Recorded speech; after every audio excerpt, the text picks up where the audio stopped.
반갑습니다. 스포츠 분석하는 남자 스분남 인사드립니다.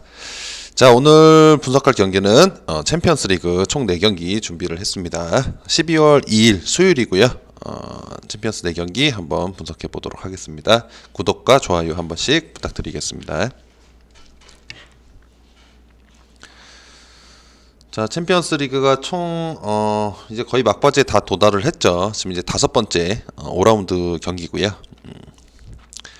자, 그래서 A조부터 한번 보도록 하겠습니다. 로코모티브 모스크바 대 잘츠부르크. 그래서 배당을 보니까 잘츠부르크를 상당히 후하게 준 그런 배당이라고 좀 볼 수가 있는데 좀 배당에서 아무래도 로코모티브 쪽이 일단 좋아 보인다라고 일단 처음 딱 인상을 좀 받았고, 그래서 지난 10월 22일 날 잘츠부르크 홈에 갔죠. 홈에 가서 이제 원정이죠.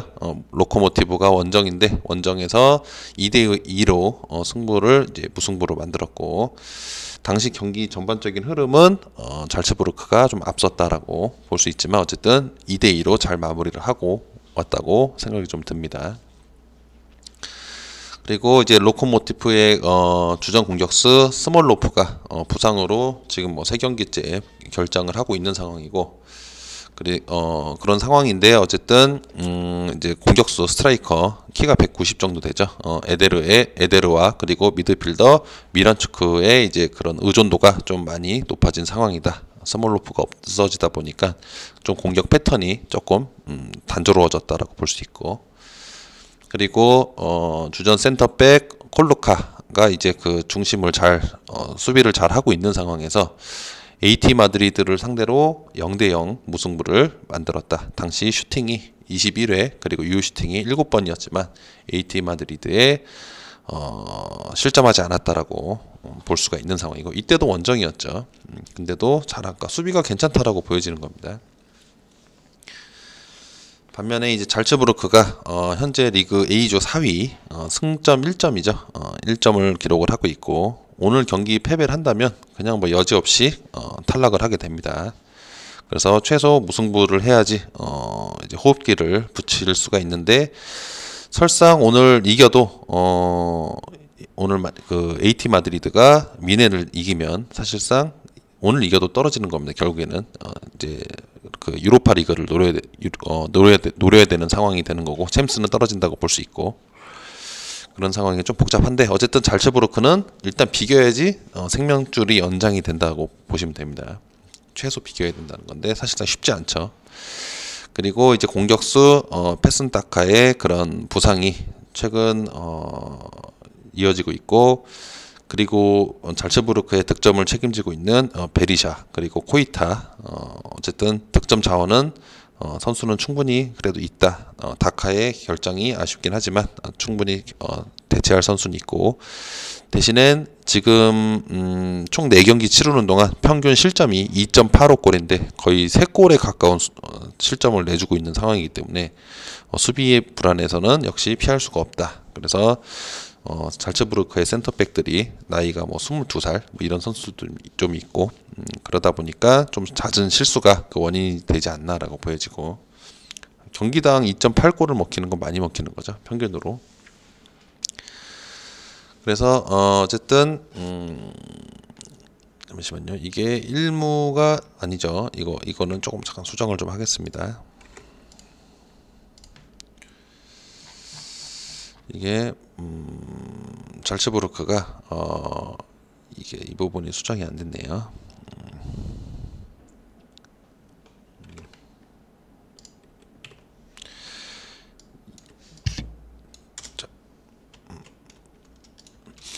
지금 수정한 부분은 이 부분이 1무였는데 2패입니다. 다른 거는 다 정확하고요.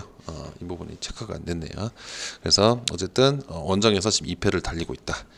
이 경기는 아무래도 잘츠부르크 쪽으로 가기보다는 이 배당을 봤을 때 로코모티브 프렌으로 가는 게 일단은 훨씬 좋고, 최근에 AT를 상대로도 괜찮은 수비를 보였던 로코모티브이기 때문에 또 홈에서 좀 어떤 또 이변을 만들어낼 수 있지 않겠나라고 보여지고, 로코모티브 프렌으로 가는 게 가장 좋겠다라고 좀 생각이 듭니다. 프렌 점수는 소통방에서 조합픽에서 한번 드릴 수 있도록 하겠습니다.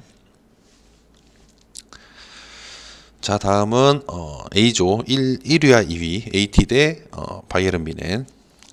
그래서 이제 배당은 1.87, 3.8, 바이에른 뮌헨이 3.8배죠. 이상하죠. 그래서 그럴 만한 이유가 좀 있긴 합니다. 그래서 일단은 지난 뮌헨 홈에서 이제 AT 마드리드가 원정을 가서 4대 0으로 좀 호되게 당하고 왔죠. 그래서 당한 상황에서 어쨌든 당시 유효 슈팅은 5대 1이었고 5대 1로 이제 뮌헨이 많았고, 그리고 점유율도 59%가 뮌헨이 더 우세했다로 볼 수가 있습니다. 하지만 그때랑은 좀 다른 거는 이제 수비에서 이제 히메네스가 수비수 히메네스가 돌아오면서 이제 어쨌든 수비 부분에서는 요새 AT가 좀 강한 모습을 보이고 있는데, 히메네스가 합류한 이후로 지금 5경기 1실점에 어쨌든 상당히 수비력을 높였다.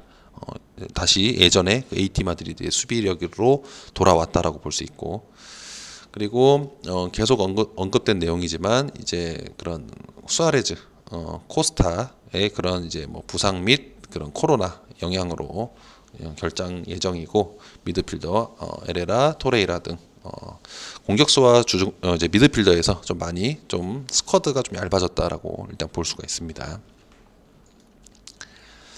자, 그 다음에 뮌헨을 보면 이제 챔스에 가장 가까이 근접해 있는, 챔스 결승에 가장 근접해 있는 뮌헨인데, 사실상 지금 조별리그 12점, 승점 12점으로 1위를 확정 짓고 이제 남은 경기 2경기 지던 이기던 1위입니다.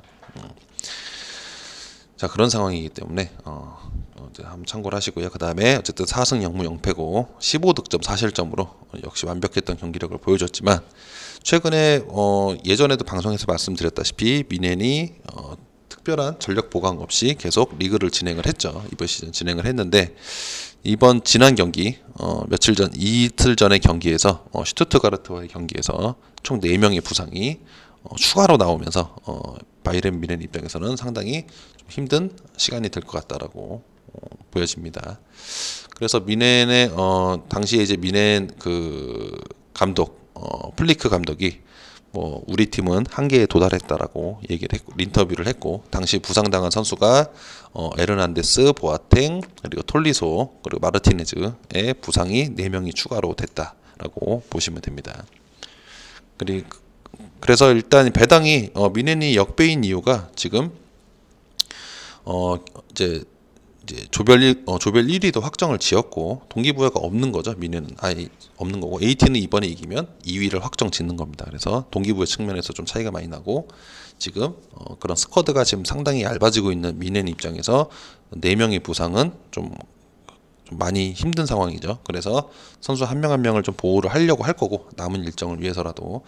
그러다 보면 이번 경기는 그냥 뭐 져준다는 표현은 좀 그렇지만 조금 한번 한 대포 쉬어갈 필요가 있겠다라고 전략적으로, 그래서 AT 승 쪽이 이번 경기는 좀 좋아 보인다라고 보여집니다. 히메네스도 돌아왔고 수비는 탄탄히 했고 서로 동기부여 측면에서 차이가 많이 나기 때문에 이 배당 이럴 때 한번 가야 되는 거라고 보여지고, AT 마드리드 승으로 한번 가보도록 하겠습니다.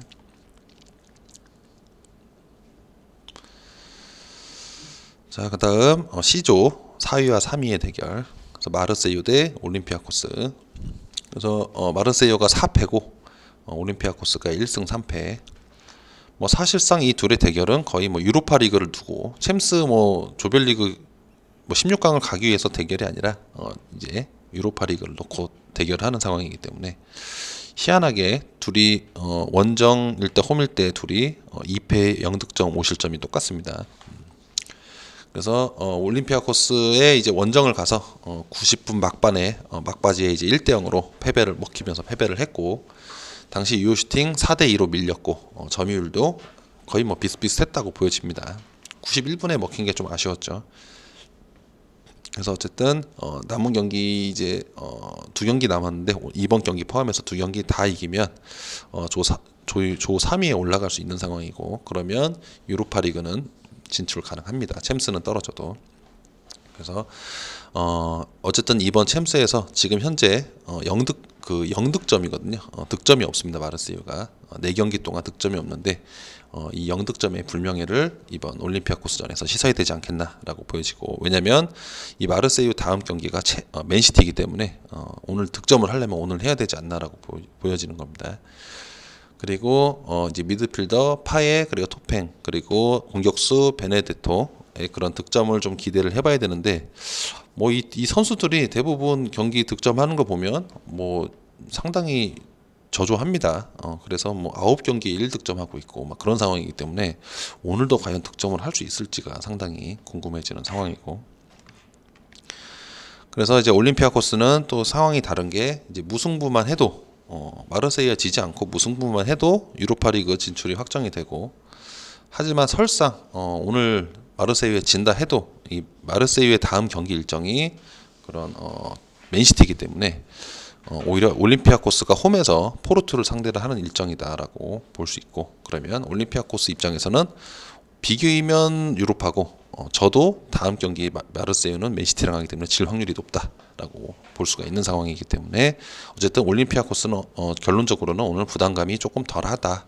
비겨도 되고 이기면 더 끝난 거고, 저도 다음에 또 기회가 있는 거고, 유로파리그에 대한 뭐 그런 경기 상황이기 때문에 올림피아코스가 좀 더 여유가 있고, 그다음에 공격수 아라비의 그런 결장 여부, 그리고 미드필더 발부에나의 출전할 것 같아요. 근데 최종적으로는 한번 체크를 해볼 필요는 있겠다라고 보여지고, 뭐 사실 이 선수들을 한 명 한 명 중요하지만은 이 전체적인 이 팀 색깔 봤을 때는 이 경기는 약간 2.5 기준이면 저득점으로 가는 게 상당히 좋겠다라고 보여집니다.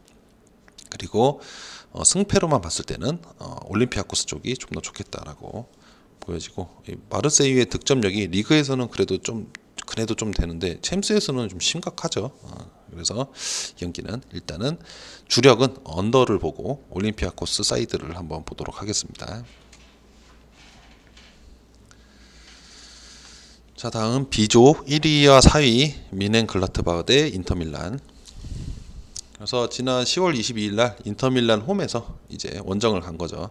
그래서 2대2 무승부를 기록을 했고, 당시 유효 슈팅 3대2, 그리고 점유율 57대 43으로 거의 전체적으로 팽팽했던 경기고, 그래서 미넨글라트바흐의 최근 경기 내용을 봤을 때 그런 미드필더들의 그런 공격 가담이 상당하고, 득점이 공격수들보다 미드필더에서 많이 집중돼서 나오는 상황이고, 그런 상황이 좀 좋은 반면에 또 동시에 잘하고 있는 거는 너무 무게중심이 올라가지 않았다. 그러니까 공격은 가담하되 무게중심은 잘 지켰다라고 볼 수 있고, 그래서 인터밀란의 지금 가장 강점이자 약점, 그래서 루카쿠와 라우타로를 잘만 막을 수 있다면 조 1위를 지금 1위를 하고 있는 상황에서 지킬 수 있지 않겠나라고 생각이 들고, 그 다음에 인터밀란이 0승 2무 2패로 승점 2점에 있는데, 사실상 챔스 이제 그 조별리그를 넘어서 16강 가기에는 좀 쉽지 않은 상황이다라고 보여지는데, 어쨌든 최근에 사스올로, 당시 세리에 2등인 사스올로를 3대 0으로 격파를 하면서 좋은 모습을 보여줬고, 당시 사스올로와의 경기에서 루카쿠를 비롯해서 일부 선수를 주전을 좀 로테이션을 돌리면서 오늘 경기를 위해서 조금 체력을 안배를 한 것 같다. 그리고 최근에 가장 떠오르는 선수는 이제 알렉시스 산체스가 조금 제일 좋은 것 같다, 기세가 좋은 것 같다라고 보여지고, 그래서 인터밀란이 실점할 때를 보면 대부분 측면에서 쉽게 뚫리면서 실점을 자주 한 모습이 보인다라고 좀 보여집니다. 그래서 이 경기는 조금 다득점이 좀 괜찮아 보이는데, 아무래도 인터밀란 입장에서는 남은 경기들을 다 이겨야 어떻게든 조별 리그를 넘어서서 16강으로 갈 수 있는 상황이기 때문에 좀 뒤가 없을 것 같고, 유로파 리그를 가고자 하질 않겠죠. 인터밀란이 돈 쓴 게 얼만데. 그래서 그런 것도 있고, 미넨글라트바흐 역시 최근에 그런 득점력에서 괜찮은 모습을 보여주고 있다.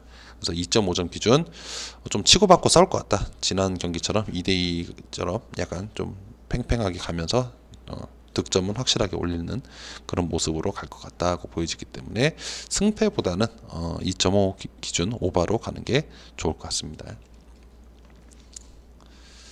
그래서 저희 소통방에 오셔서요. 스포츠 조합픽 그리고 스포츠 정보 매일매일 올라오고 거의 매 시간 계속 올라오기 때문에 오셔서 확인하시면 좋을 것 같고, 그 다음에 오시는 방법은 영상 아래 고정 댓글로 연락을 주시면 되십니다.